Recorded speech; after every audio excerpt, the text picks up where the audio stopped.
The gun was 6 inches from my face, close enough that I could see the scratches on the barrel, close enough to smell the oil and metal, close enough that when my heart hammered against my ribs, I wondered if he could hear it too. Blood stained my white dress. Not all of it mine. The warehouse floor was cold beneath my knees. Somewhere in the darkness behind me, a child was crying. Mama, Mama, please. Celeste, my beautiful girl, 4 years old, and she'd already seen too much violence, too much fear. The man holding the gun smiled. He had my eyes, Vincent's jawline, family resemblance that made the betrayal cut deeper. 3 seconds, Arya, his empire or her life. Choose. I looked past the gun, past him, to where Vincent lay, bleeding against a concrete pillar, his dark eyes locked on mine. Not pleading, not commanding, just trusting. Trusting me to do what I'd always done. Protect the ones I loved. I choose, I whispered. But that moment, that choice. That was the end of the story. This is the beginning. Chicago, October, rain. The kind of rain that turns city lights into watercolor paintings. The kind that soaks through cheap shoes and makes your bones ache with cold. I had been on my feet for 11 hours. My name is Arya Winters, 25 years old. I was nobody. A ghost in a white apron, refilling coffee cups and forcing smiles at men who left $2 tips on $50 tabs. The espresso machine hissed like an angry cat. Steam rose in white tendrils that disappeared into the dim amber lighting of Café Luminara. I wiped my hands on the apron tied too tight around my waist. My 4th double shift this week. The dark circles under my eyes had become permanent residents. No amount of concealer could hide them anymore. In the polished chrome of the machine, I caught my reflection, hollow cheeks, exhausted eyes, a woman I barely recognized. When had I become so invisible? Order up, Winters. The chef's voice cut through my thoughts. Marco slammed the bell with unnecessary force. I flinched. Years of waitressing hadn't made me immune to the small cruelties of the kitchen. I balanced the 3 plates along my arms. The weight was familiar, comforting even. I had been carrying other people's burdens my whole life. What was a few more pounds of overpriced pasta? The cafe smelled like garlic and butter, and the expensive cologne of businessmen who thought their presence alone was generous. Rain drummed against the tall windows. October in Chicago painted everything in shades of gray and regret. That's when I saw him. Corner booth, reserved for special guests, though I hadn't seen Marco escort anyone there tonight. He sat alone, perfectly still, in a way that made the air around him feel heavy. His suit wasn't just expensive, it was different, tailored to broad shoulders with a precision that spoke of European craftsmanship. Even from across the crowded dining room, I could see his hands. Strong, deliberate. A single gold signet ring caught the candlelight when he turned the page of a leather-bound notebook. Something about him bent the room's gravity toward his table. He's been waiting 20 minutes. Diane appeared at my elbow. The senior waitress, the one who never let me forget I was one mistake from unemployment. Stop daydreaming and get over there. I delivered my plates with practiced apologies and forced smiles. Then I approached the corner booth. My heart raced for reasons I couldn't explain. As I drew closer, I caught his scent. Woodsy, exclusive, nothing like the department store samples men usually wore. Everything about him whispered money and danger in equal measure. Good evening, sir. Welcome to Café Luminara. My voice came out steadier than I felt. Can I get you something to drink while you look at the menu? He looked up. Time slowed. His eyes were dark, almost black in the low light, watchful, predatory. But surrounded by laugh lines that suggested warmth his current expression didn't offer. Dark hair showed the barest touch of silver at the temples. His face could have belonged in a Renaissance painting, all sharp angles and perfect proportions, beautiful, dangerous, utterly magnetic. Water, he said. His accent was subtle but unmistakably Italian, each syllable deliberate. Controlled. Your oldest vintage, the 2015 Barolo, if Marco still keeps it for special occasions. I hesitated. We didn't advertise that wine. Most customers didn't even know it existed. I'll have to check if we tell him it's for a friend. His eyes never left my face. He'll understand. I nodded and retreated, feeling his gaze follow me across the dining room like a physical touch. Marco's reaction told me everything I needed to know. His face went pale. Actually pale. In 5 years of working here, I'd never seen Marco afraid of anything. Whatever he wants, Winters. He gripped my arm hard enough to bruise. Understand the best table, the best service. And for God's sake, don't stare at him. Who is he? Marco's laugh held no humor. Someone who could buy this entire block and turn it to ash on a whim. Just serve him and keep your head down.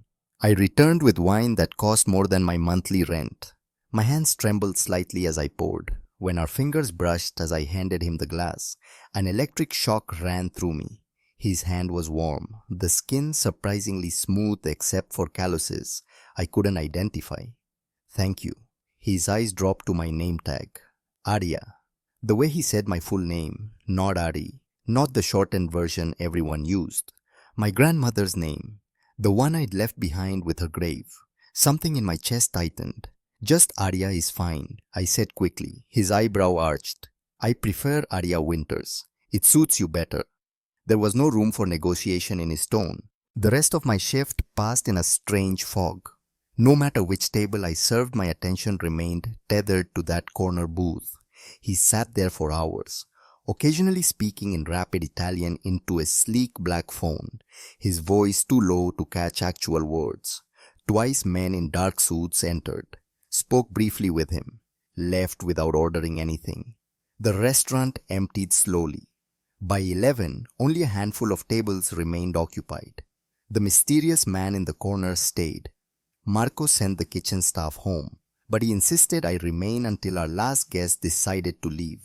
I wiped down tables, restocked silverware, acutely aware of being watched, not brave enough to meet his gaze directly.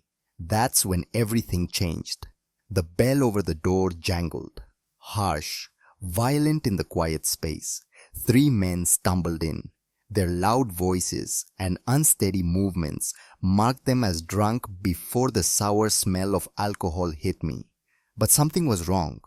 The tall one's eyes swept the room, not looking for a table, searching. When his gaze landed on the corner booth, his hand moved to his jacket.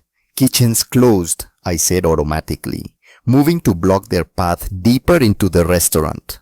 Old instinct, always put yourself between danger and others. A lesson learned in foster homes where protection meant survival. We don't want food, sweetheart. The tall one grinned, gold tooth catching the light, but his eyes were cold, sober. This wasn't a drunk man. This was a predator wearing a disguise. I'm sorry, but we're closing. You'll need to leave. The second man stepped closer, leather jacket covered in zippers. Don't be like that. We just want a little conversation. Behind me, I felt rather than heard the man in the corner booth shift. The air pressure in the room changed. Marco emerged from the kitchen, wiping nervous hands on a towel. Gentlemen, please. We're closed for the evening. Shut up, old man. Zipper jacket's eyes never left me. We're talking to the pretty lady. I took an instinctive step backward. My hip bumped a table. Water glasses wobbled. Then, a single word cut through the tension like a blade. Leave. Quiet, but carrying the force of a gunshot. The man from the corner booth hadn't raised his voice, hadn't even stood, but the command in that one word was absolute. For the first time, the 3 men seemed to notice him, their bloodshot eyes widening as they took in his presence. Mind your own business, fancy suit. Goldtooth's confidence wavered. In one fluid motion, the man stood, revealing his full height. The athletic build his tailored jacket had partially concealed. I won't repeat myself. I should have felt relieved, protected. But something in his posture terrified me more than the drunk men. This was controlled violence, a cobra preparing to strike. This was a man used to being obeyed. What happened next occurred so quickly, my mind struggled to process it. Gold Tooth reached inside his jacket. A metallic glint caught the light. A gun. My body moved before conscious thought. Years of protecting my younger sister from our mother's violent boyfriends. The instinct to shield others hardwired into my DNA. I lunged forward, shoving the dark-eyed stranger aside. The deafening crack of a gunshot split the air. Fire erupted in my shoulder, white hot, a poker of pure agony that stole my breath and sent me stumbling backward. More gunshots followed, 3 in rapid succession, but they sounded distant, underwater, shouting, the crash of furniture, running footsteps. I hit the hardwood floor. The ceiling spun above me. Warm wetness spread across my white blouse. I watched red bloom across the fabric with detached academic interest. Strange. It didn't hurt anymore. Just felt heavy, tired. Then his face appeared above me. The beautiful stranger. His features transformed by rage, so pure it seemed to radiate heat. Gone was the controlled businessman, replaced by something ancient, terrifying, magnificent. He barked orders in Italian, his hands now stained with my blood, cradling my face with incongruous gentleness. Arya, my name sounded like a prayer and a curse simultaneously. Why would you do that, stupid, beautiful fool? I tried to answer, tried to explain that I'd seen danger and reacted, that it was instinct, nothing more. But I could only cough, tasting copper. Don't speak. His thumb brushed my cheekbone, so gentle. Help is coming. Stay with me. His accent thickened with emotion, fear. This dangerous man was afraid, for me. I will burn this city to the ground if you leave me now, he whispered. I didn't understand why a stranger would care if I lived or died. Didn't understand the possessive fury in his voice. But as consciousness slipped away, I knew with absolute certainty that I'd made a terrible mistake. Not in taking that bullet, but in drawing the attention of a man who looked at me like I was already his. The chaos of sirens and shouting faded, replaced by the steady rhythm of his heartbeat against my cheek as he lifted me into his arms. My last conscious thought was that I'd never felt so fragile and so safe at the same time. A contradiction that would define my entire existence from this moment forward. I drifted through fragments of consciousness, like scattered puzzle pieces, bright lights, urgent voices speaking rapid Italian, the antiseptic smell of hospital corridors, pain that ebbed and flowed, sometimes distant, sometimes so sharp it jolted me from comfortable darkness. Through it all, one constant remained, the sensation of someone holding my hand. A warm anchor in a sea of confusion. When I finally opened my eyes, fully autumn sunlight filtered through Venetian blinds, casting prison bar shadows across unfamiliar walls. This wasn't a hospital room, at least not like any I'd seen before. The space was expansive, high ceilings, what looked like genuine artwork on soft blue walls. Fresh flowers perfumed the air, their vibrant colors almost offensive against the sterile whites and creams of medical equipment surrounding the bed. You're awake, the deep voice startled me. I turned my head, even that small movement sending ripples of pain across my shoulder. The man from the restaurant sat in a chair beside the bed. He'd exchanged his blood-stained suit for dark jeans and a simple black shirt, sleeves rolled to reveal forearms corded with muscle. Despite the casual clothes, he radiated the same dangerous energy I remembered. Up close, I could see he was older than I'd initially thought. Early 40s perhaps, fine lines etched by experiences I couldn't begin to imagine. Where am I? My voice emerged as a rasp, throat desert dry. He reached for a glass of water on the nightstand, his movements precise and controlled as he held it to my lips. My home, private medical wing. I sipped gratefully, trying to process his words. Private medical wing, in his house. When you need medical attention as often as my associates do, he continued as if reading my thoughts. It becomes a necessary investment. The water caught in my throat. Associates who needed frequent medical attention. The clinical way he spoke of violence, Memories flooded back. The gun, the searing pain, the sound of more shots after I fell. The men who came into the restaurant, I started, are no longer a concern. His expression hardened, dark eyes turning to flint.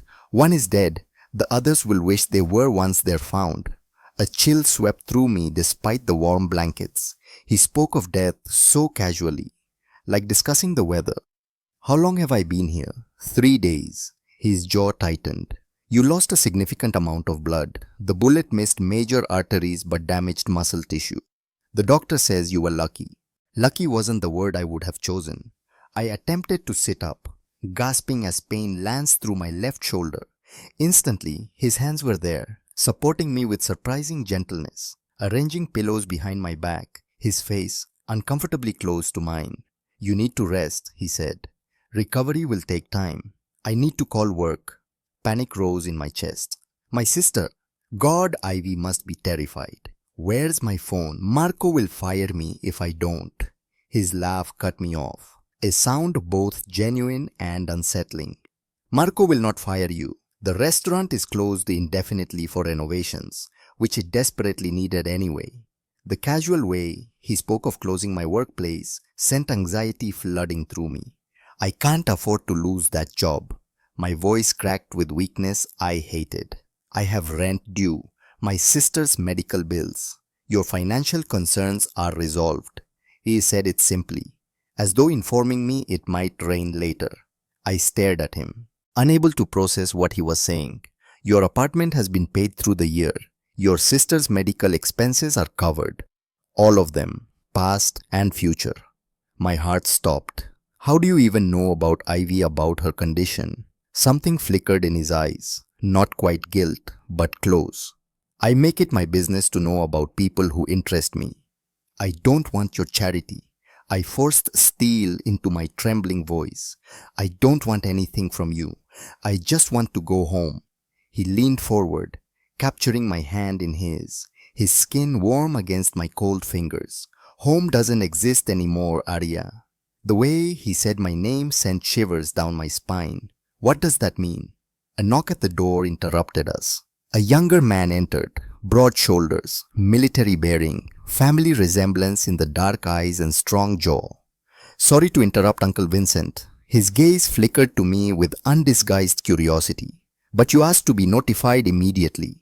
Uncle Vincent. So now I had a name for the beautiful stranger who'd upended my life. Vincent. What is it, Julian?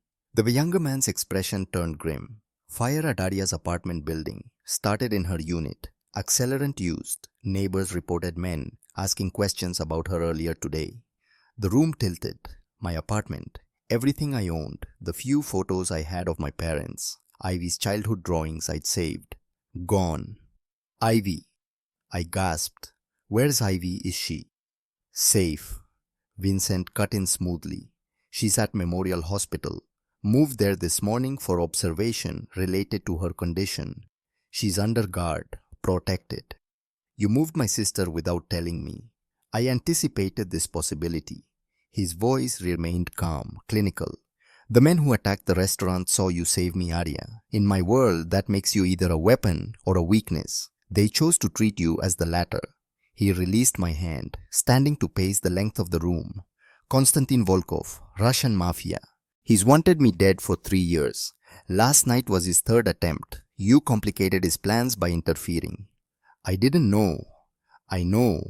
He turned back to me, expression softening fractionally, which is precisely why it matters. You acted without calculation, without weighing potential rewards. You saw danger and protected a stranger. His hand moved to my face, fingertips tracing my cheekbone with delicacy that belied their strength. Do you have any idea how rare that is? I wanted to look away, but found myself trapped in his gaze. What happens now? I whispered. Now you have 3 choices.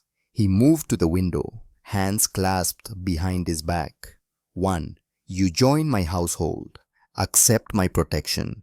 Live here where I can ensure your safety and your sister's. You'll want for nothing. Comfort, security, the best medical care for Ivy. And in exchange, your presence, your company. He glanced over his shoulder. Nothing inappropriate, Arya. I don't force women into my bed. But you would be under my authority, my rules, my world. Heat flooded my face at his directness. The second option, you leave with a new identity in a new city, under my distant protection. You'd never return to Chicago, never contact your sister again. My heart stuttered. That's not an option. I know. Something like approval flickered in his eyes, which brings us to option 3. He turned fully, facing me across the sunlit room. You refuse both. You attempt to return to your old life, in which case Volkov's men will find you within 48 hours. They will use you to get to me, and they will not be kind. The clinical way he described my potential torture made bile rise in my throat. So I'm a prisoner either way. You're protected. He closed the distance between us. There's a difference. Is there? Anger gave me strength. You've paid my bills without asking, moved my sister without my knowledge, decided my future without my input. How is that protection and not captivity? For a heartbeat, genuine surprise crossed his features. Then, unexpectedly, he smiled. A real expression that transformed his face from intimidating to devastating. You're right. He sat on the edge of the bed, the mattress dipping under his weight. I'm used to making decisions and having them obeyed. It's been a long time since anyone challenged me. Get used to it, I said, surprising myself with my boldness. His smile deepened. I will stay. I continued, for Ivy's sake, to keep her safe. But I have conditions. Name them. I want to see her as often as possible. Agreed. I want to learn self-defense, how your world works. I won't be helpless again.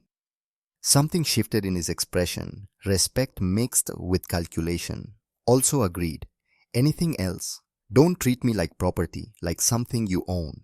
He was quiet for a long moment, then reached into his pocket. Withdrew a small velvet box. Inside was a ring.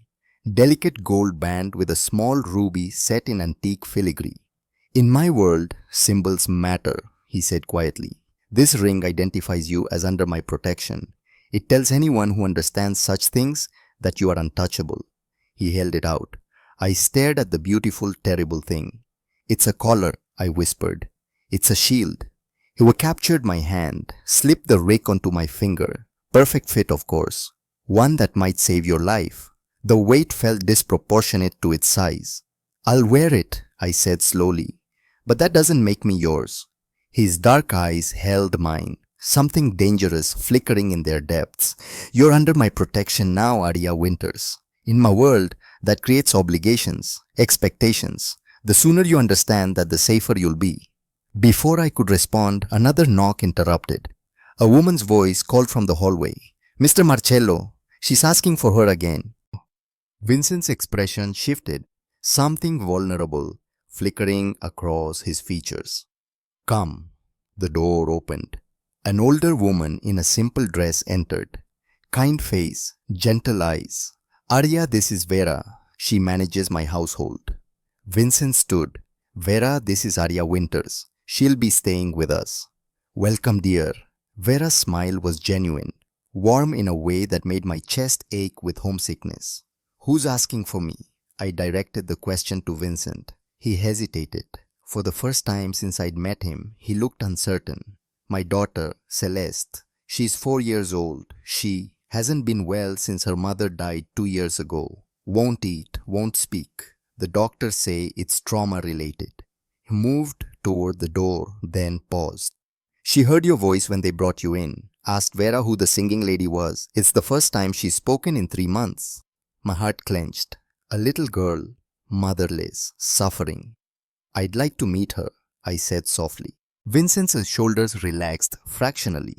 Tomorrow, when you're stronger. For now, rest. Vera will help you with anything you need. He left, taking all the oxygen in the room with him. Vera moved to adjust my pillows, her hands gentle and practiced. He's not usually so, she searched for the word. Uncertain. You've unsettled him, dear, and that's no small feat. I don't want to unsettle anyone, I said tiredly. I just want my life back. Vera's expression turned sad. I'm afraid that life is gone, child, but perhaps. She tucked the blanket around me. Perhaps a new one is beginning. Sometimes the best gifts come wrapped in the strangest packages. After she left, I lay in the sunlit room, staring at the ruby ring on my finger.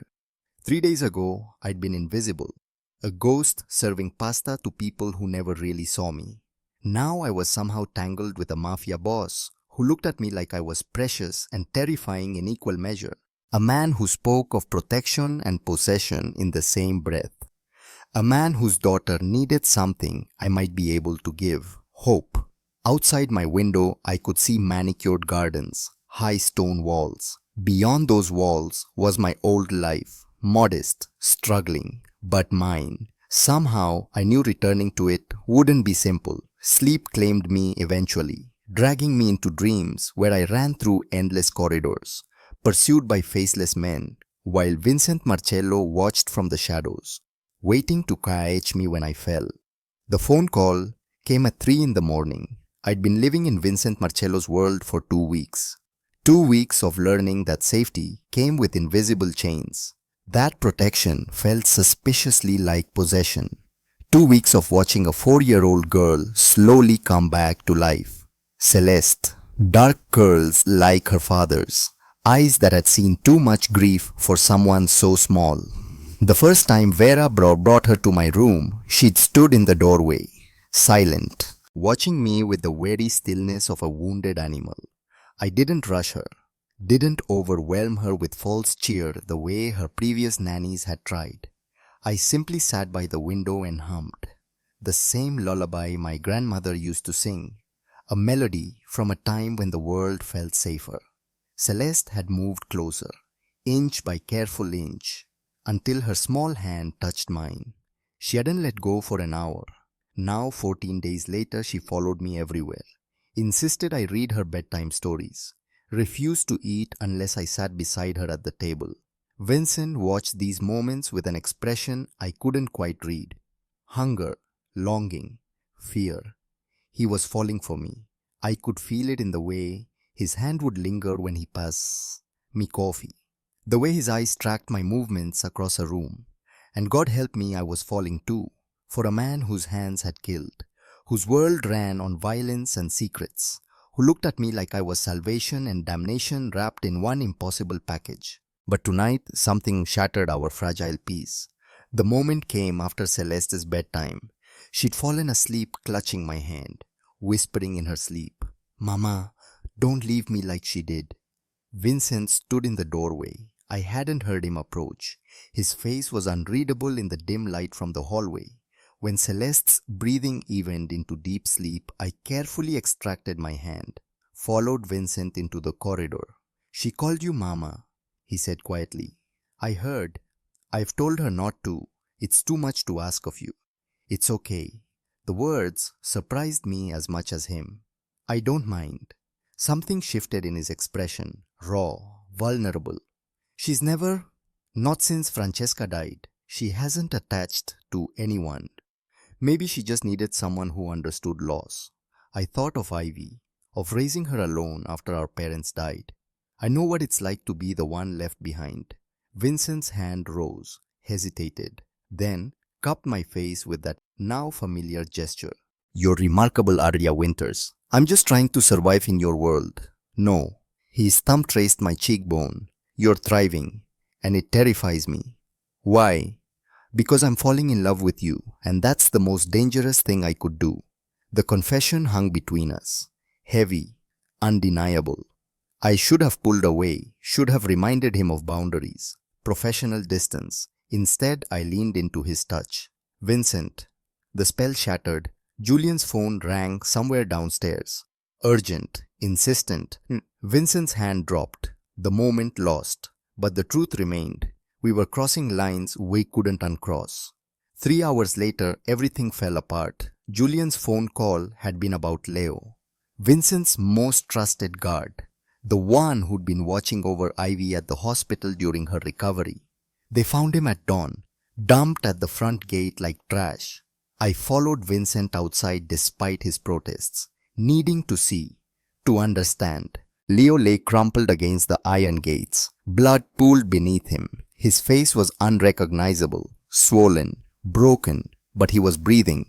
"Get the doctor," Vincent ordered, his voice deadly calm. "Now!" As Julian and two other men carefully moved Leo inside, something fell from his jacket. Photographs scattered across the driveway like obscene confetti. I picked one up, felt my blood freeze.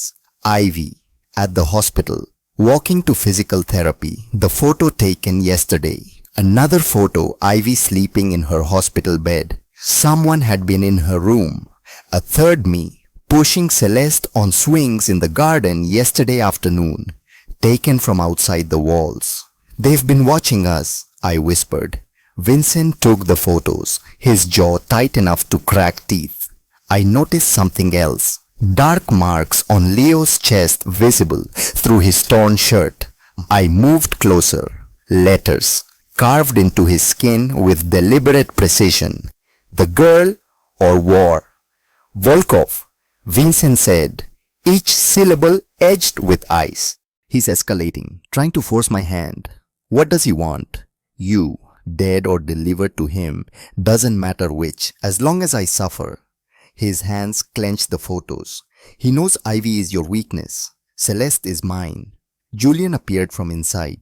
"Uncle, we need to move them, now. Somewhere Volkov doesn't know exists." "Leo," Vincent asked, "is stable, barely. The doctor says he'll live, but..." Julian's expression was grim.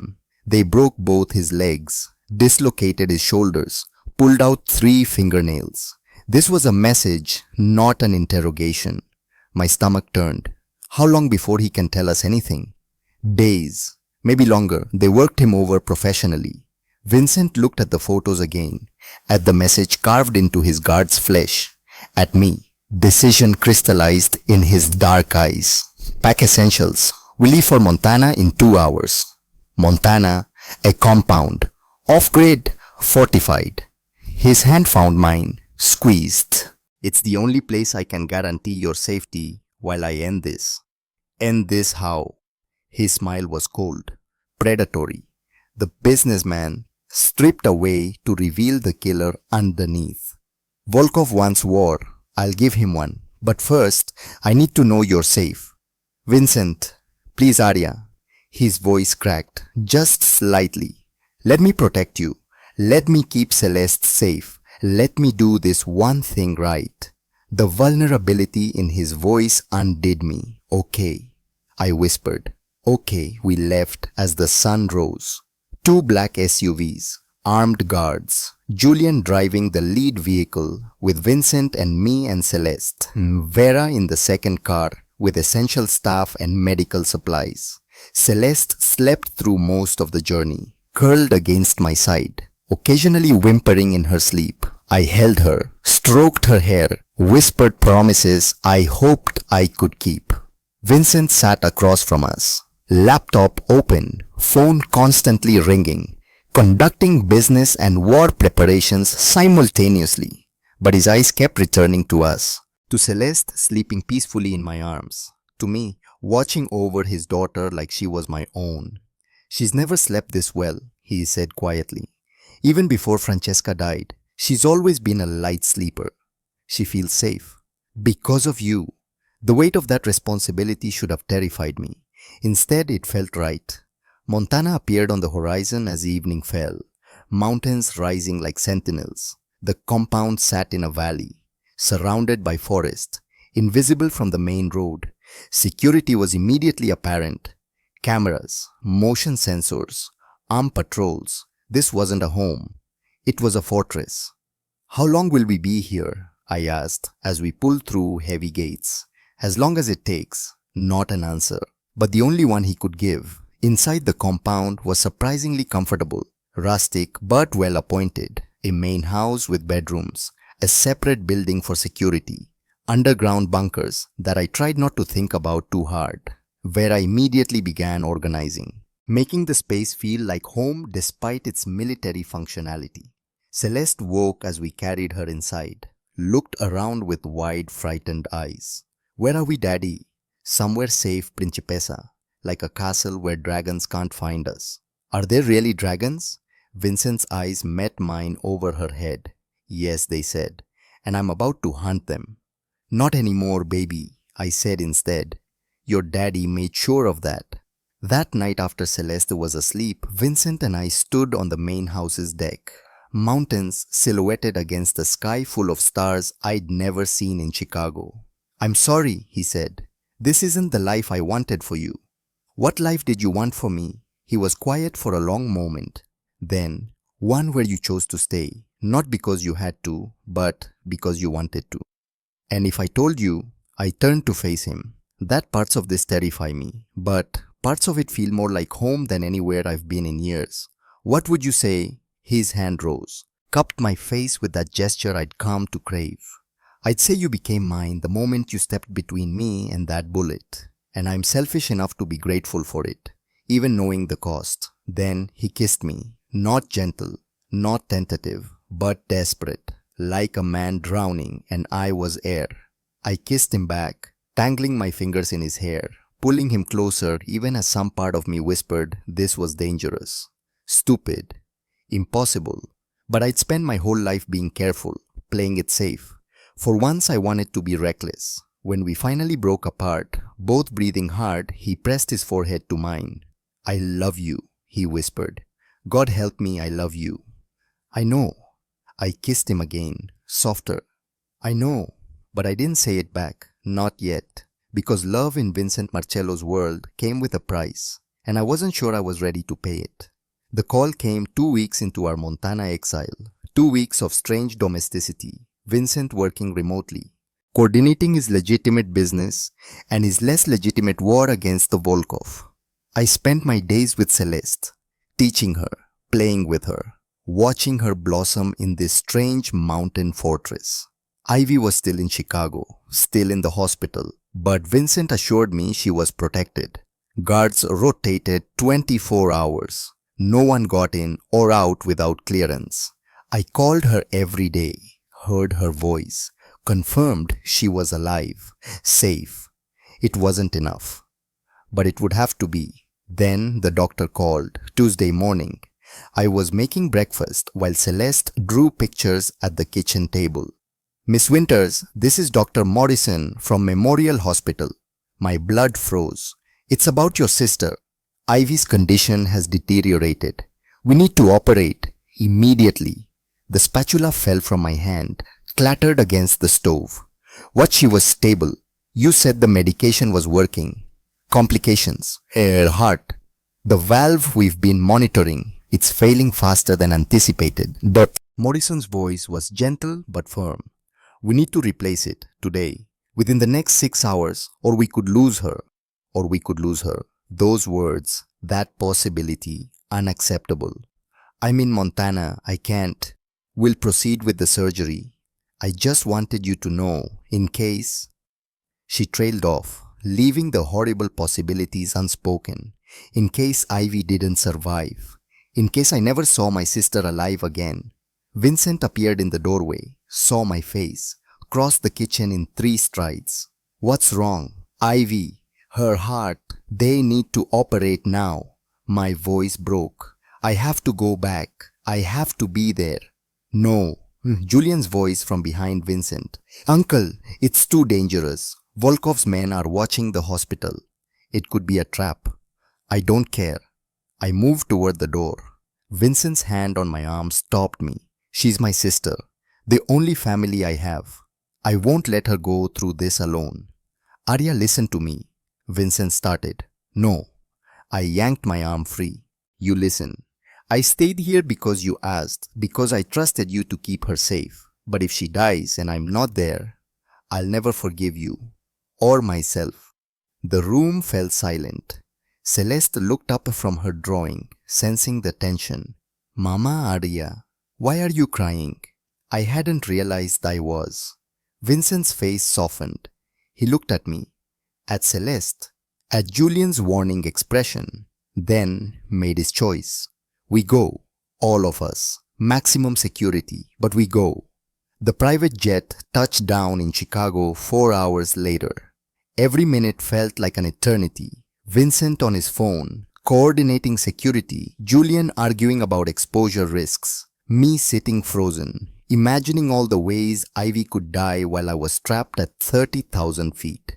Celeste sat in my lap, quiet, serious. Sometimes she'd pat my hand. "It'll be okay, Mama Arya. Daddy fixes everything." I wished I had her faith.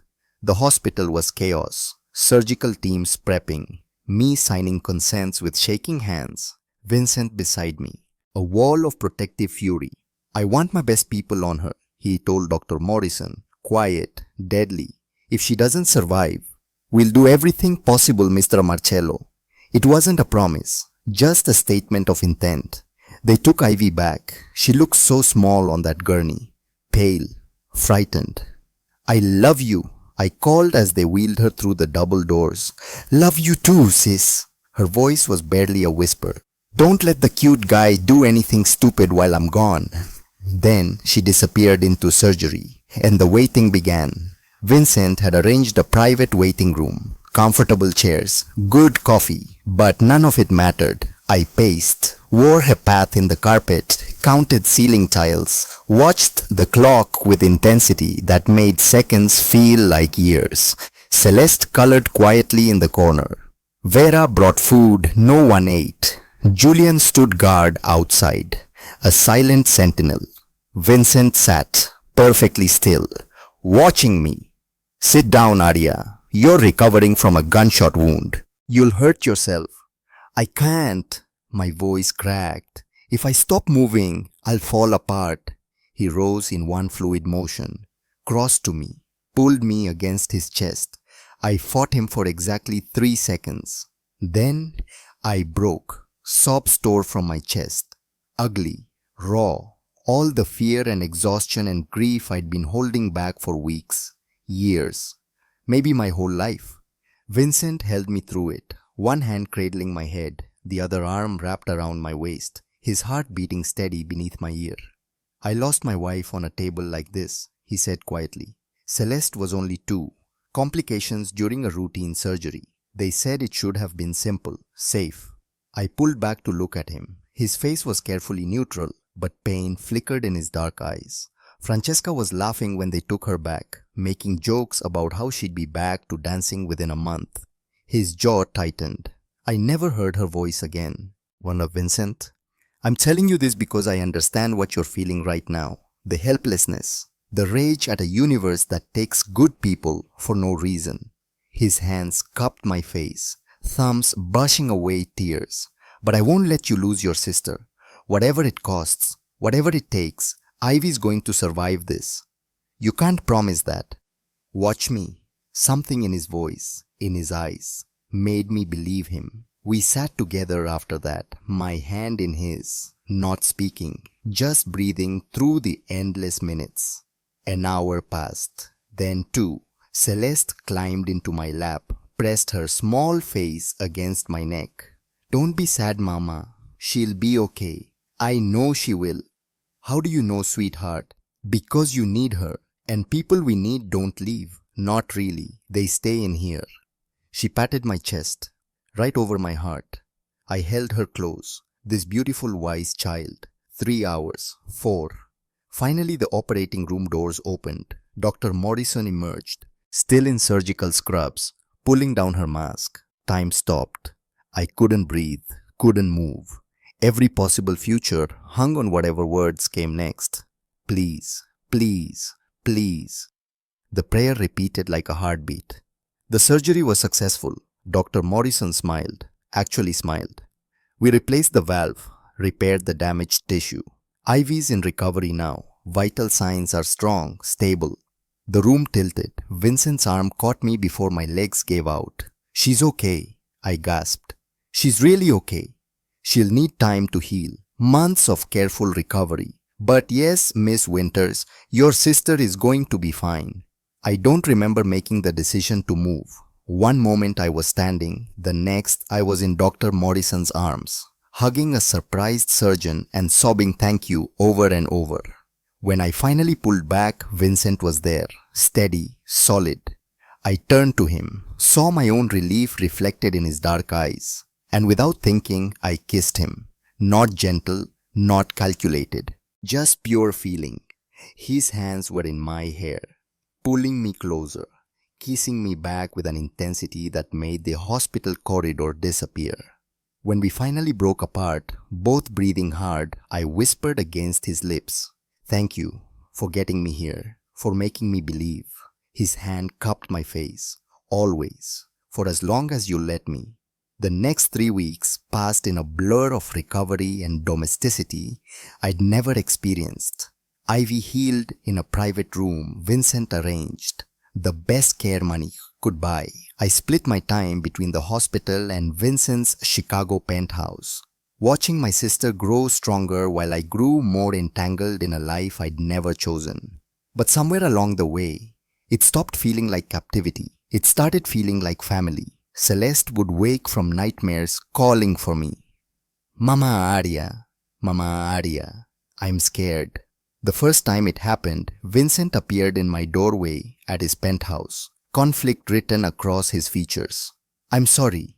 I should tell her not to call you that. It's too much to ask." "It's okay." I gathered Celeste into my arms, felt her small body relax against mine. "I don't mind." Vincent watched us with an expression that made my heart ache. Dinners became family affairs. Vincent would cook simple Italian dishes his mother had taught him. Celeste would help me set the table, carefully placing forks and knives while narrating elaborate stories about her stuffed animals.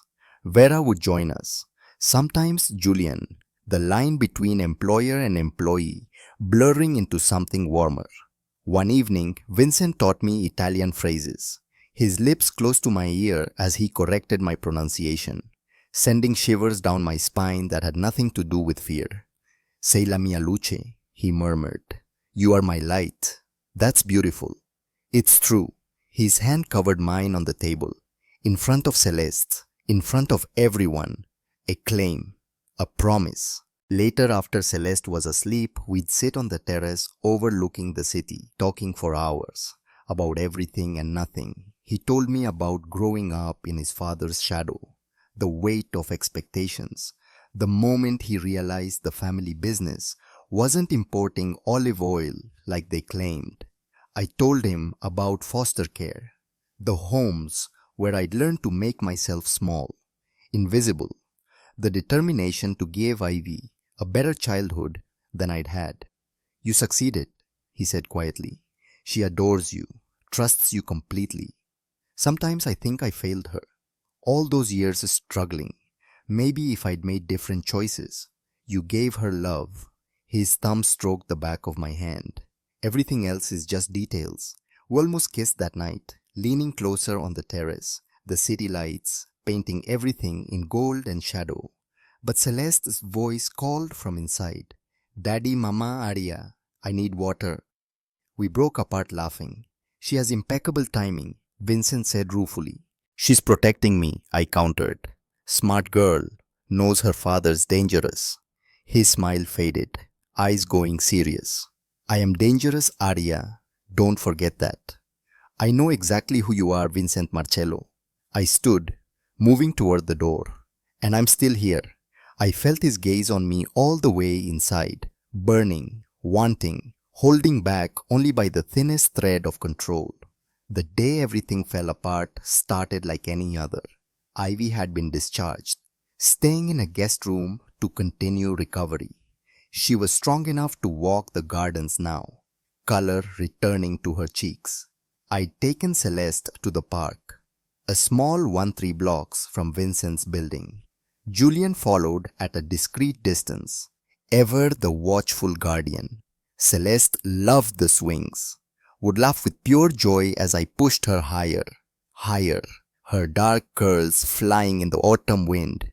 "Watch me, Mama Aria, I'm flying." "I see you, sweetheart. You're so brave." She'd never called me just Aria anymore, always Mama Aria. Vincent had stopped correcting her. I had stopped pretending it didn't make my heart full enough to burst. "One more time," Celeste called. "One more push." I obliged, sending her soaring into the blue October sky. That's when it happened. One moment she was laughing. The next the swing chain snapped. Old equipment, rusted metal I should have checked more carefully. Celeste flew through the air, arms pinwheeling, a small scream cutting off as she hit the ground. Hard. Celeste. I was running before conscious thought. Julian was faster, reaching her in seconds. But I got there just as her eyes rolled back, blood trickling from a cut on her forehead. Baby, can you hear me, Celeste? Sweetheart, stay with me. Her eyes fluttered open, unfocused, confused. Mama, my arm hurts. Her left arm hung at an unnatural angle. Broken. We're going to get you to a doctor, okay? You're going to be fine. Julian already had his phone out, calling Vincent, calling an ambulance. But procedure demanded we go to the emergency room, not Vincent's private doctors. Later I would understand this was the beginning of the trap. At the time I only knew terror. The emergency room at Chicago General was chaos. Crying children, overwhelmed staff, the smell of antiseptic and fear. They took Celeste back immediately, her small hand reaching for me. Mama Aria, don't leave me. I'm right here, baby. I'm not going anywhere. I stayed with her through the x-rays, the cleaning of her head wound, held her hand while they set her broken arm. She was so brave, only crying a little, squeezing my hand tight enough to hurt. Vincent arrived as they were putting on the cast, his face pale, jaw tight with controlled panic. Principessa, he gathered Celeste into his arms with infinite care. You scared me. I'm okay, Daddy. Mama Aria took care of me. His eyes met mine over her head, gratitude and something deeper swirling in their dark depths. The doctor was young, thorough. She examined Celeste with professional competence. Then she noticed the bruises, old bruises, fading yellow-green marks on Celeste's ribs, her upper arms. Bruises I'd seen before. Asked Vincent about. He'd said she'd fallen a few weeks ago, before I arrived. I thought nothing of it then. Now watching the doctor's expression change, I felt the first tendril of dread. Mr. Marcello, can I speak with you privately? Anything you need to say can be said in front of Aria. She's Celeste's. He paused. She's family. The doctor's eyes flickered to me. Assessment, judgment. These bruises, can you explain how they occurred? A fall several weeks ago, Vincent replied calmly. She tumbled down some stairs. It looked worse than it was. And today's incident, Miss Winters, you were supervising. Yes, the swing chain broke. It was an accident. The doctor made notes, her expression carefully neutral. I'll need to file a report. Hospital policy, when we see patterns of injury in children. The temperature in the room dropped 10 degrees. Vincent's voice went soft. Dangerous. Are you suggesting something, doctor? I'm following protocol. Mr. Marcello, nothing more. She left, taking Celeste's chart with her. I felt sick. Vincent, this is bad, isn't it? It's fine, but tension radiated from him in waves. Just procedure. We'll be home soon. We weren't. 20 minutes later, 2 police officers entered, a man and a woman, both with the carefully blank expressions of people about to deliver bad news. Aria Winters. My heart stopped. Yes.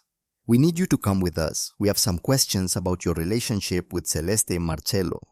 What? No, there's been a misunderstanding. Miss Winters, we can do this here or at the station. Your choice. Vincent moved between us. A wall of protective fury. She's done nothing wrong. My daughter fell. It was an accident. Sir, step back. We're investigating potential child endangerment. If you interfere. Endangerment, I couldn't breathe.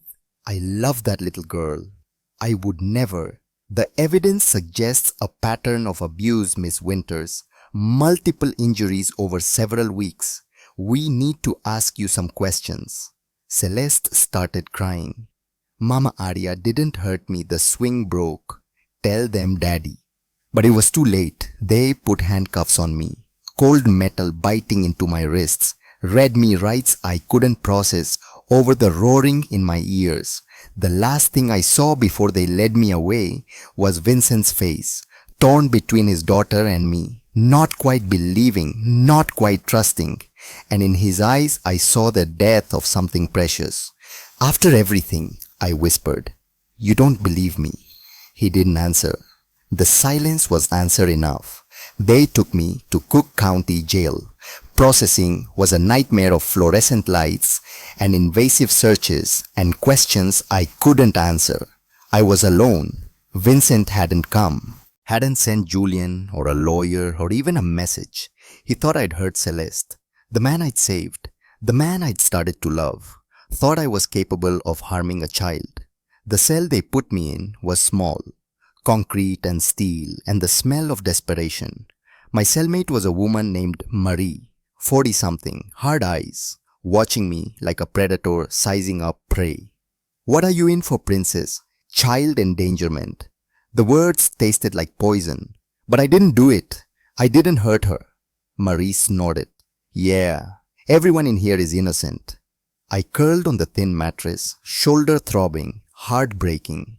Outside, the sun set on my first day in hell. The first beating came on day 2. Marie waited until the guards were distracted. Then her fist connected with my ribs, my already wounded shoulder.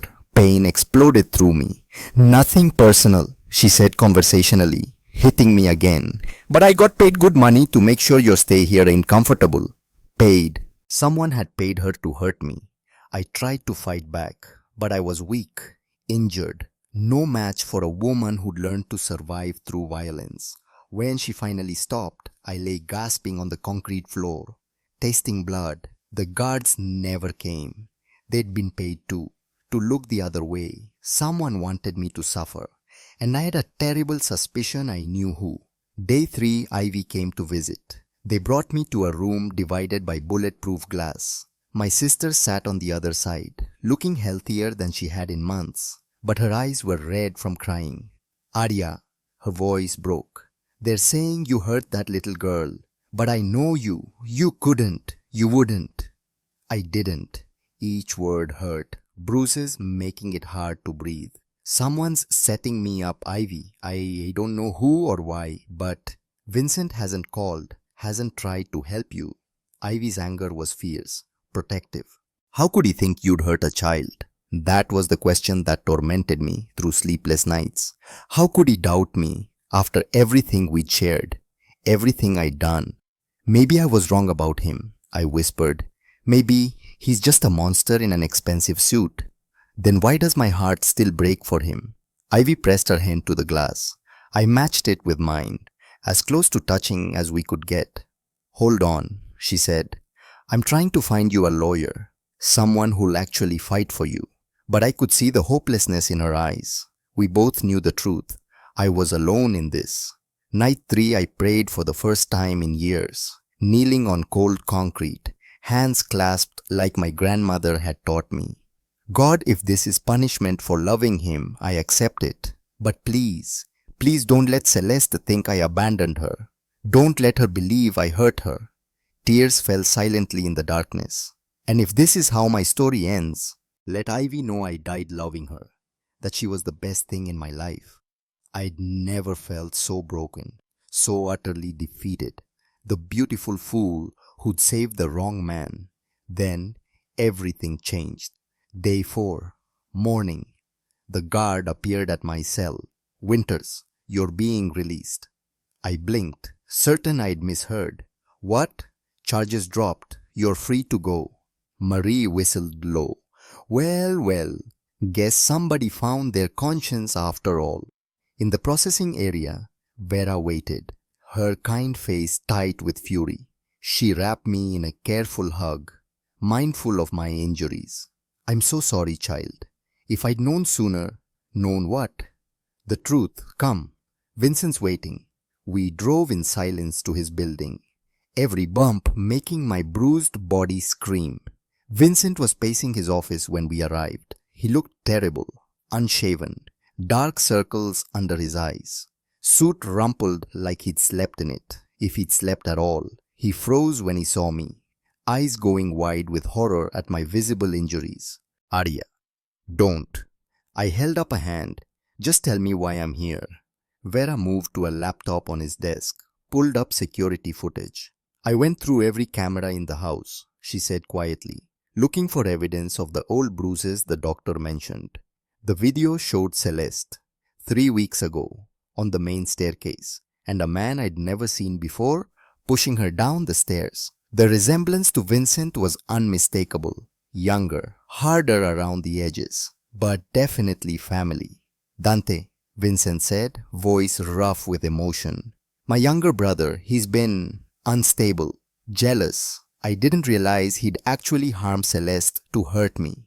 More footage showed a nanny carefully applying makeup to Celeste's bruises, the same nanny who'd quit the day before I arrived.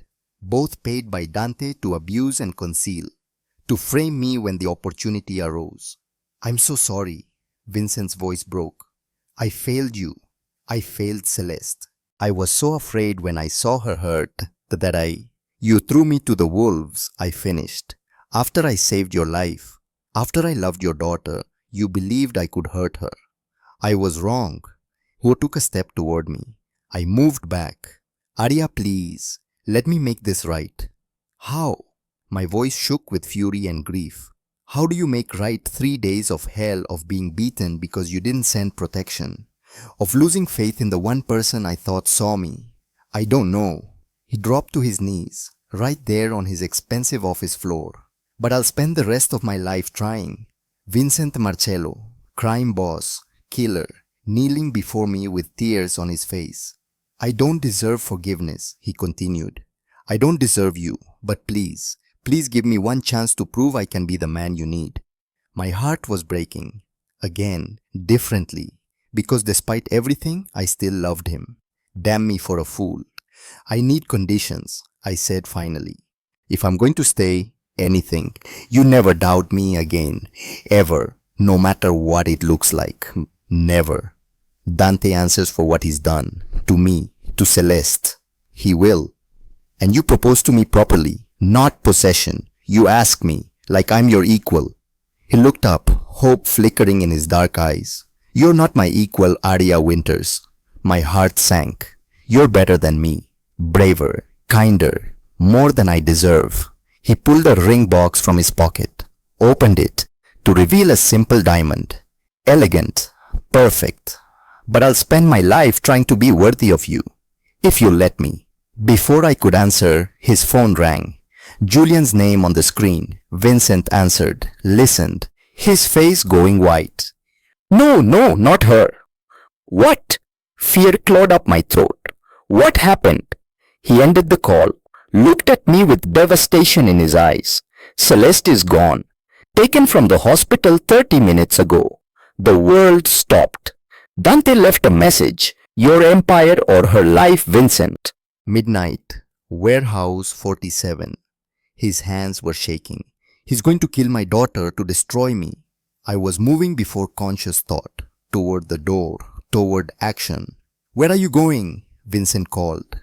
I turned back. Saw him broken on the floor. Saw the man I loved facing his worst nightmare. And made my choice. To get our daughter back. Arya, no, it's too dangerous. She calls me Mama. My voice was steel and fire. I'm going. You can help me or stay here, but I'm bringing Celeste home. For a long moment, he stared at me, then rose. Became the predator I'd first seen in that restaurant. Then we go together. He held out his hand. As partners. I took it and walked into war. The warehouse district smelled like rust and rain and decades of forgotten industry. Warehouse 47 sat at the end of a dead-end street, broken windows like missing teeth, graffiti scarring brick walls that had once housed legitimate business. Now it was just another corpse in Chicago's industrial graveyard, the perfect place for violence. We had 2 hours until Dante's midnight deadline, 2 hours to plan, to prepare, to accept that some of us might not walk out alive. Vincent's war room was exactly what I'd imagined. Maps, blueprints, men with hard eyes and harder hands, Julian coordinating security positions. Other faces I'd seen around the house but never really noticed. These were Vincent's soldiers, his family, in the truest mafia sense. and they were preparing to go to war for a 4-year-old girl, for Celeste, for me. The warehouse has 3 entry points. Julian pointed to the blueprints spread across the table. Main loading dock, side door here, roof access, but it's unstable. Dante will expect a frontal assault, Vincent said, his voice cold, clinical. Oh, the businessman replaced it entirely by the predator. He'll have men positioned at the obvious entries. So we use the obvious. I spoke for the first time since we'd gathered. Every head turned toward me. We give him what he expects. Vincent's eyes met mine, dark, turbulent. Explain. He took Celeste to draw you out, to make you emotional, reckless. I moved to the blueprints, studied the warehouse layout with eyes that had learned to see danger everywhere. But he doesn't know me, doesn't take me seriously. I'm just the waitress who got lucky with a bullet. Arya. I walk in alone, hands up, offering to trade myself for Celeste. My finger traced the main entrance. While everyone's watching me, your team moves into position. Absolutely not. Vincent's hands slammed on the table. I won't use you as bait. You're not using me, I'm volunteering. I turn to face him fully. She calls me Mama Vincent. I won't let her die afraid. The room fell silent. Julian cleared his throat. It could work. Dante's arrogant. He'd love the drama of Vincent's woman begging for mercy. Then when he realizes it's a trap, Vincent demanded. When he decides to kill you both, just to prove a point. I reached beneath my shirt, pulled out the small handgun Julian had given me during the drive, the weight of it still foreign in my palm. Then I shoot him myself. My voice was steady, certain. He hurt our daughter. He put me in hell. He dies or goes to prison. Either way, he doesn't walk away. Vincent stared at me for a long moment. Seeing, I think, how much I changed since that night in the restaurant. The invisible waitress was gone, replaced by a woman who'd learned that survival sometimes required sharp edges. If anything happens to you, his voice broke. It won't. I moved to him, placed my hand over his heart, felt it racing beneath my palm. We're walking out of there together, all 3 of us. I promise. He pulled me close, pressed his lips to my forehead in that gesture that meant everything. Partners, he whispered. Partners. We arrived at Warehouse 47 at 10:30. The building loomed against the night sky, darker than the darkness around it. Light leaked from broken windows. Shadows moved inside. Dante was waiting. I wore a wire taped between my breasts, the small gun tucked into the waistband of my jeans, hidden by an oversized sweater that also concealed the Kevlar vest Julian had insisted on. If shooting starts, you drop flat, he'd instructed during the drive. Let us handle it. But we both knew I wouldn't, not while Celeste was in danger. Vincent's team positioned themselves in the darkness. Snipers on neighboring rooftops, men hidden behind rusted equipment and abandoned cars. An invisible net drawing tight around the warehouse. Vincent stood beside the car with me, his hand lingering on my face. Last chance to back out, he said. Let me handle this my way. Your way gets people killed. I covered his hand with mine. My way gets our daughter home safe. Our daughter. He tested the words, smiled despite everything. I like the sound of that. Then let's make sure we both live to hear her say it again.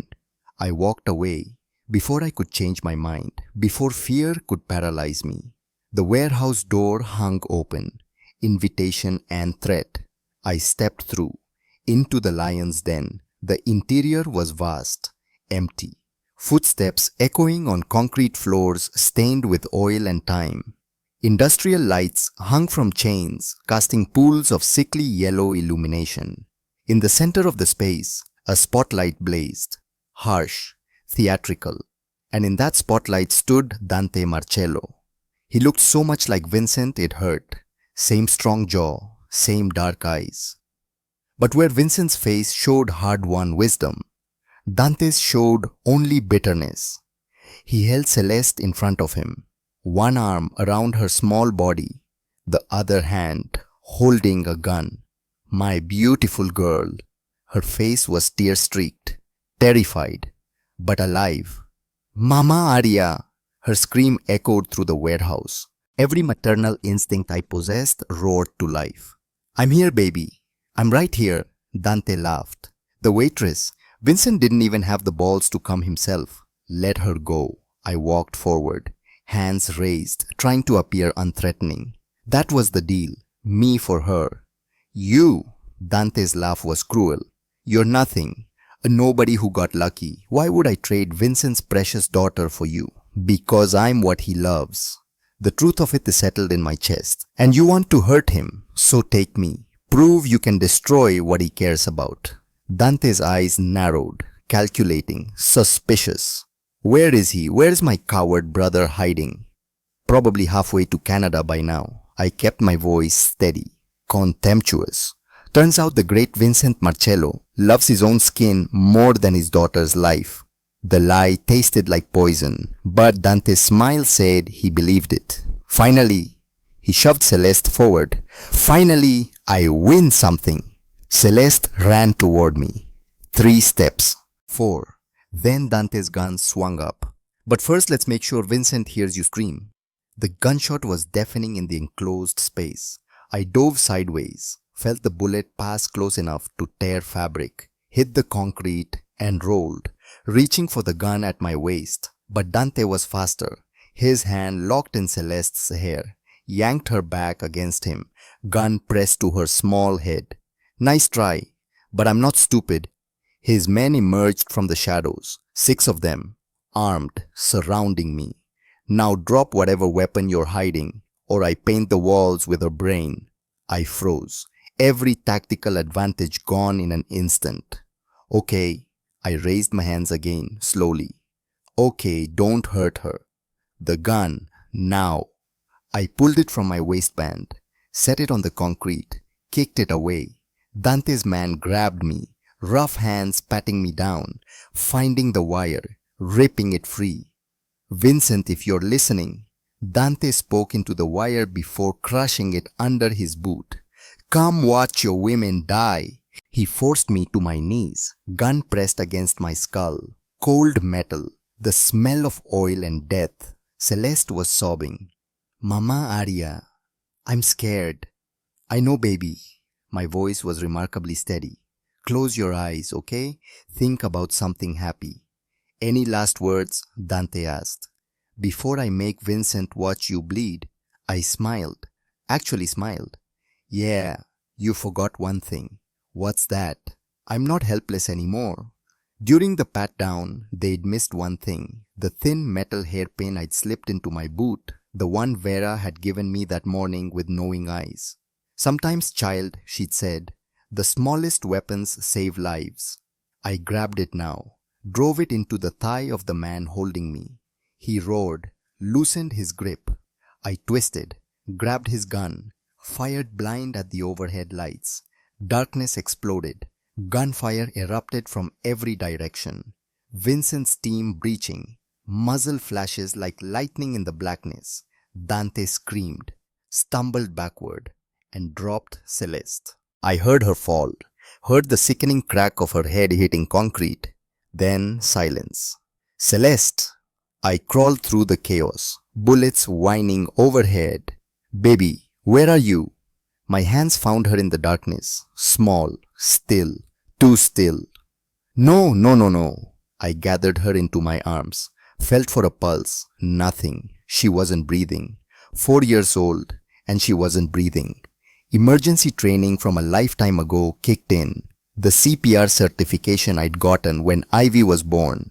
The muscle memory I'd prayed I'd never need. I laid Celeste on the cold concrete, tilted her head back, checked her airway, clear, 2 breaths, mouth to mouth, watching her small chest rise and fall. Nothing. 30 compressions, counting aloud. 1, 2, 3. Gunfire still raging around us. Men screaming, dying. I didn't care. 15, 16, 17. My daughter needed me. 28, 29, 30. 2 more breaths. Please, please, please. Come on, baby.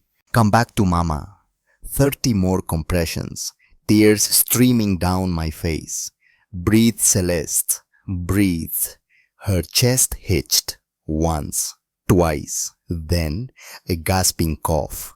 Air flooding into small lungs. Her eyes opened. Unfocused. Terrified. Mama! I sobbed. Pulled her against me. Careful of her injuries. I've got you. Mama's got you. She clung to me, small arms around my neck. I was scared. I was so scared. I know, but you're safe now. You're safe. The lights came back on. Emergency generators kicking in. The warehouse was carnage. Dante's men down, wounded or surrendering. Vincent's team securing the space. And in the center of it all, two brothers faced each other. Vincent had Dante pinned against the concrete pillar, one hand around his throat, the other drawn back, fist bloody from repeated impacts. You touched my daughter. Vincent's voice was barely human, pure rage given sound. You terrorized her, traumatized her. Dante laughed through broken teeth, blood bubbling on his lips. And I do it again. You got everything, big brother. Dad's love, the business, even her. He spat blood. I got nothing but your shadow. So you hurt a child. Vincent's face connected again. You framed an innocent woman. You became the monster you always accused me of being. At least I'm honest about it. Dante's hand moved, lightning fast, gun appearing from nowhere, pressed against Vincent's temple. Any last words, brother? Time slowed. I saw Vincent's eyes. Resignation, acceptance, maybe even relief.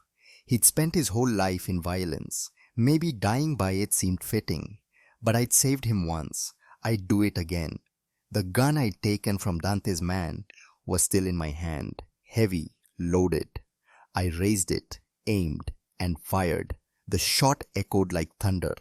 Dante screamed, fell, clutching his shoulder where my bullet had torn through. Not lethal. I'd aimed carefully, deliberately. He deserved to face justice, not a quick death. Vincent turned, saw me standing there, Celeste in one arm, smoking gun in the other. Something shifted in his expression. Awe, love, a little bit of fear. She does, I said quietly, answering Dante's question from moments ago. I do have last words. I walked forward, gun still trained on Dante writhing on the floor. Don't ever touch my family again. The warehouse doors burst open, FBI agents flooding in, bulletproof vests, weapons raised. Julian lowered his gun, nodded to Vincent. You called them, I said, not a question. I'm done with blood. Vincent and moved to my side, one hand on Celeste's head, the other on my waist. You taught me there's another way. Dante was hauled to his feet, screaming threats, promising vengeance. Dante Marcello, the lead agent announced, you're under arrest for kidnapping, child endangerment, attempted murder, racketeering. The litany continued as they cuffed him, read him rights he spat at. I'll kill you all. He struggled against the agents. You hear me, Vincent? You're dead. She's dead. The brat's dead. Take him away, Vincent said quietly. As they hauled Dante toward the doors, the lead agent approached Vincent. Mr. Marcello, we also have movement on the Volkov case. Your evidence, the financial records, the communications intercepts gave us everything we needed. Vincent's expression didn't change. And Konstantin Volkov was arrested 2 hours ago in New York, attempting to flee the country. He's looking at life without parole on RICO charges. Multiple murders, racketeering, human trafficking. The agent paused. Whatever you did to gather that intel, we're not asking questions, but you helped take down one of the biggest criminal organizations on the East Coast. After he left, I looked at Vincent. You were working with the FBI while Dante was taking Celeste. I made the call before we left for the warehouse. If we didn't survive, his jaw tightened. At least Volkov would pay for what he'd done. To Leo, to us. It's really over. It's really over. And just like that it was, justice served, not through violence, through the system I'd always believed in. For the first time in weeks, I could breathe. The ambulance ride was a blur. Paramedics examining Celeste, checking her vitals, the knot on her head, her breathing. She's okay, one assured me. Concussion, some bruising, but she's going to be fine. And you, ma'am, another paramedic gestured to my blood-soaked sweater. Are you injured? I looked down, realized the blood wasn't mine, Dante's, from when I'd shot him. I'm okay, but Vincent was already there, hands running over me, checking for wounds, making sure I was whole. You shot him, he said, wonder in his voice. You actually shot him. I wasn't going to let him kill you. I cupped his face, saw my own hands shaking. Adrenaline crash beginning. Not after everything we've survived. His forehead pressed to mine. I love you. God help me, I love you so much it terrifies me. Good. I kissed him. Soft, brief. Fear means you have something to lose. Celeste stirred between us. Daddy, Mama are the bad men gone. All gone, princess. Vincent gathered her into his arms. Careful, gentle. You're safe now. Forever. Forever. She looked at me. Those dark eyes so like her father's. You saved me, Mama Arya. Always, baby. I'll always save you. The three of us held each other as the ambulance raced toward the hospital. A family forged in violence, but held together by something stronger, love. I woke in a hospital room for the second time in a month, but this time was different. This time, Vincent and Celeste slept in chairs beside my bed, his hand holding mine, even in sleep. Celeste curled in his lap, both peaceful, safe. The door opened quietly. Ivy slipped in, looking healthier than I'd seen her in years.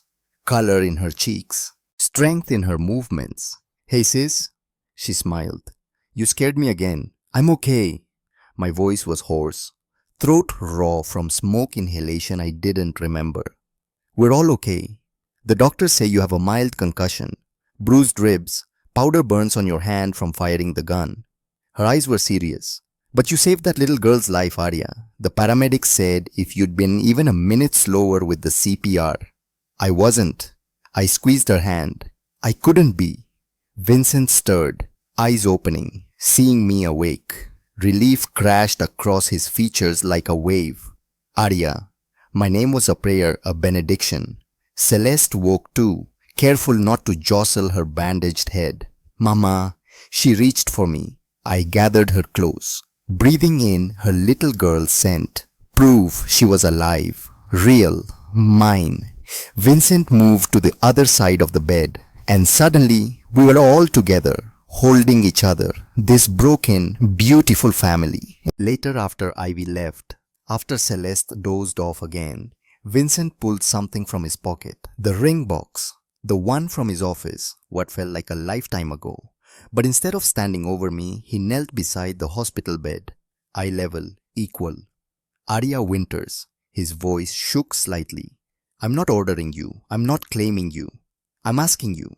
He opened the box. The diamond caught the morning light. Simple. Perfect. Will you marry me not because you're mine, but because I want to be yours for however long you'll have me? Tears streamed down my face. But before I could answer, I needed him to understand something. I shot someone, Vincent. My voice broke. I pulled the trigger and watched Dante fall, and God, I didn't even hesitate. He set the ring box aside, took both my hands in his. You saved the man you love. You protected your family. That doesn't make you a monster, Arya. It makes you human. What if I'm becoming like your world, like you're nothing like that world? His grip tightened. Dante hurt a child, tortured you, would have killed me. You didn't shoot him for power or revenge. You shot him for love. It still weighs on me. I know, and I've already arranged for a counselor, someone who specializes in trauma. His thumb brushed my knuckles. You saved me again. Now let me help you save yourself from the cost of it. That's when I knew this man understood me, all of me. Even the parts I was afraid to show. Yes, I whispered. 1,000 times yes. His smile was brilliant, devastating. He slipped the ring onto my finger, then kissed me. Soft, sure, home. Celeste stirred.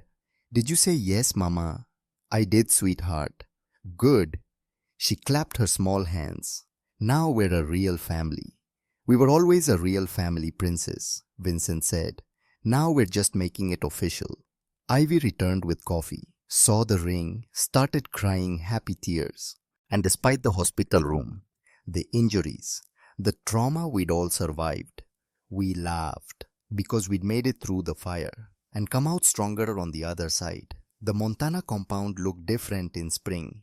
Green valleys, wildflowers, mountains still capped with snow against the crystalline blue sky, perfect for a wedding. I stood in the small bedroom that served as a bridal suite, Vera adjusting the simple white dress we'd chosen together. Nothing elaborate, nothing showy, just me, finally becoming who I was always meant to be. Aria Marcello, you look beautiful, child.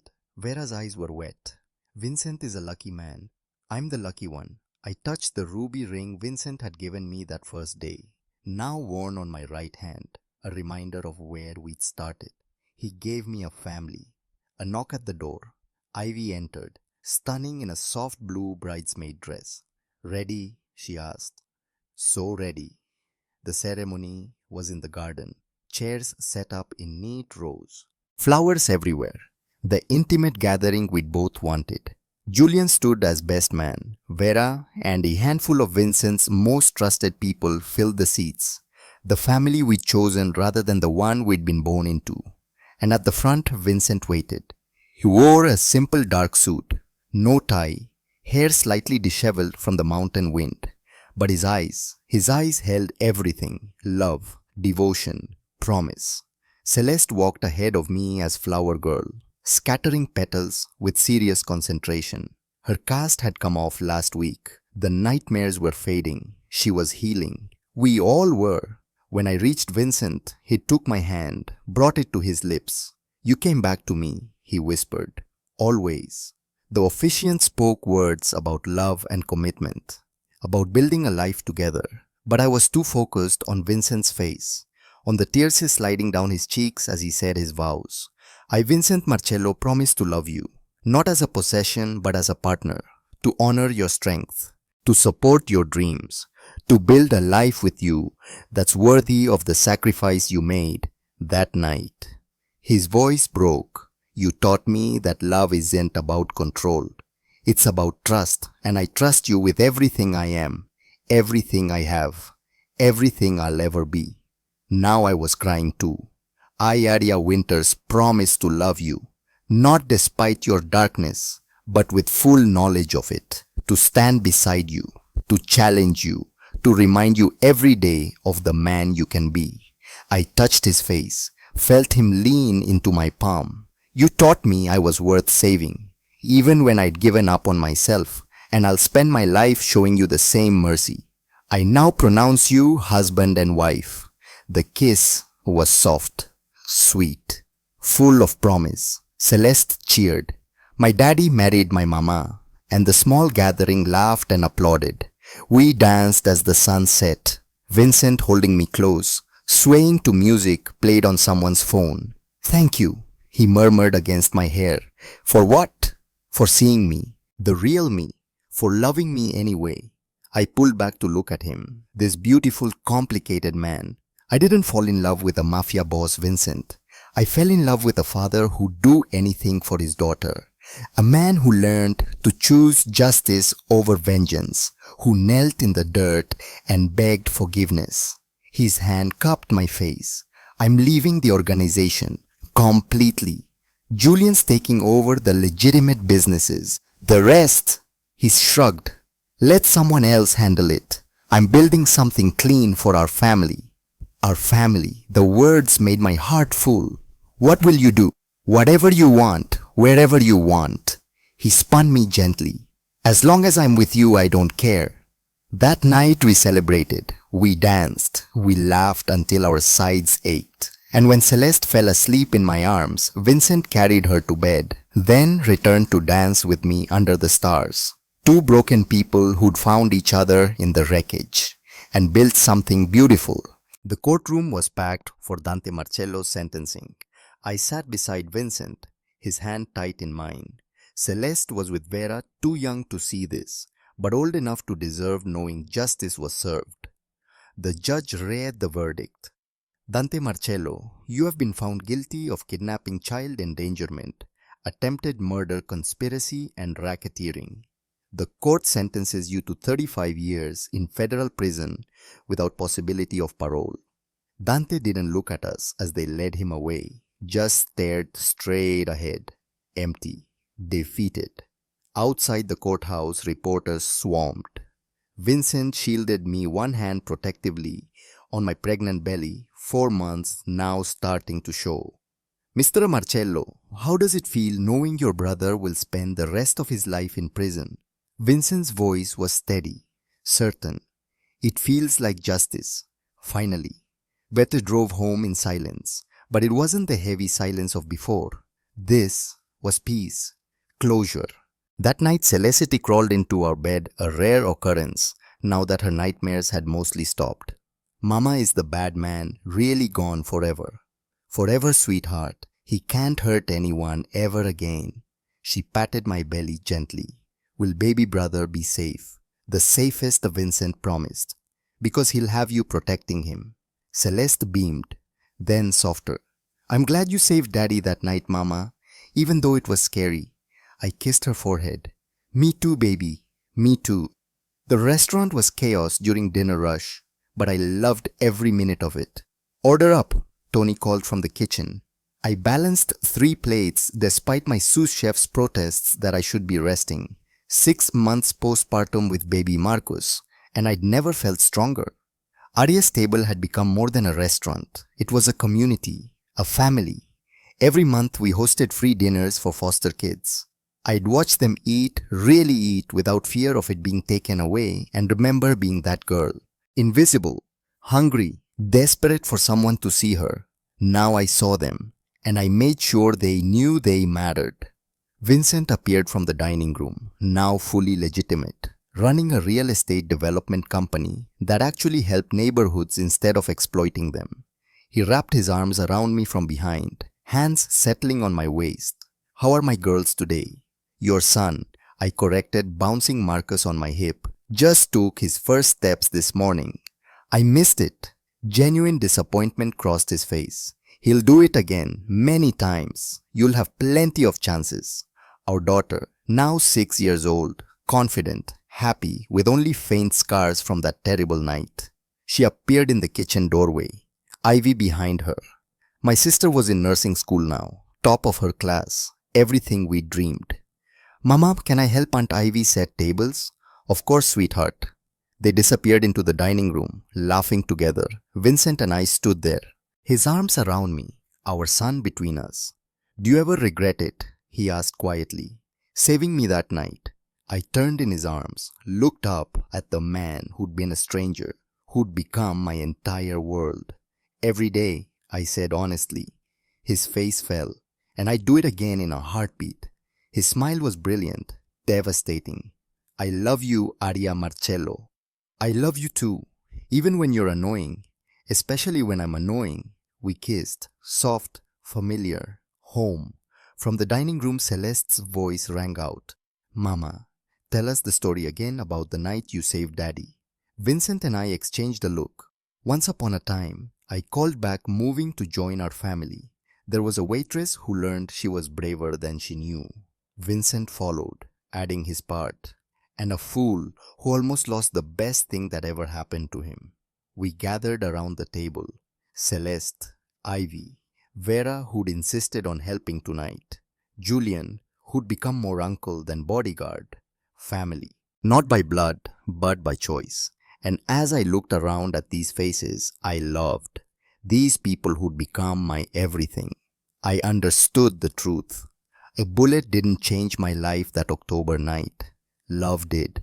Messy, complicated, hard-earned, beautiful love. I hadn't saved a stranger. I'd saved my future, our future, and I wouldn't change a single moment of the journey that brought us here.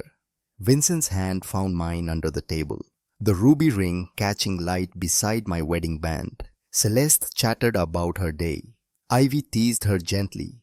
Vera fussed over baby Marcus. Normal, peaceful, perfect. And when Vincent leaned close to whisper, "Thank you for choosing me," I whispered back, "Thank you for being worth choosing."